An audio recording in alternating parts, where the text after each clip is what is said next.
ರೂಮಿಂದ ಹೊರಗಡೆ ಬಂದರೆ ಈ ಥರ ವ್ಯೂ ಇದೆ.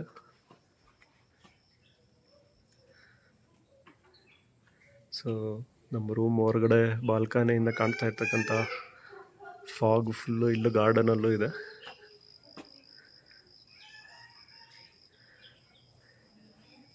ವೆದರ್ ಅಂತೂ ತುಂಬ ಚೆನ್ನಾಗಿದೆ.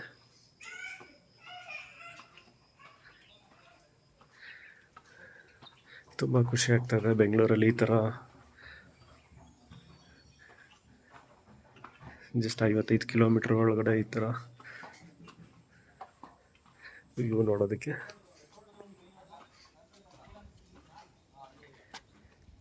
ಇಲ್ಲಿ ನೋಡಿ ಫ್ರೆಂಡ್ಸ್, ಹೇಗೆ ಫುಲ್ಲು ಫಾಗಿಂದ ಕವರ್ ಆಗಿದೆ, ಏನೂ ಕಾಣ್ತಿಲ್ಲ.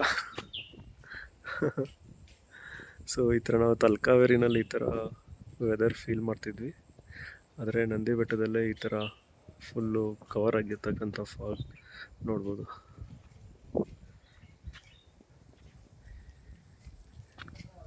ಸೊ ಎದುರು ಕಡೆ ಕಾಣ್ತಾ ಇರ್ತಕ್ಕಂಥ ಗೆಸ್ಟ್ ಹೌಸಲ್ಲಿ ರಾಷ್ಟ್ರಪಿತ ಮಹಾತ್ಮ ಗಾಂಧೀಜಿಯವರು ಅವರ ಆರೋಗ್ಯ ಸುಧಾರಿಸ್ಕೊಳ್ಳೋದಕ್ಕೋಸ್ಕರ ಸ್ವಾತಂತ್ರ್ಯಕ್ಕಿಂತ ಮುಂಚೆ 45 ದಿನಗಳ ಕಾಲ ಉಳ್ಕೊಂಡಿದ್ರಂತೆ.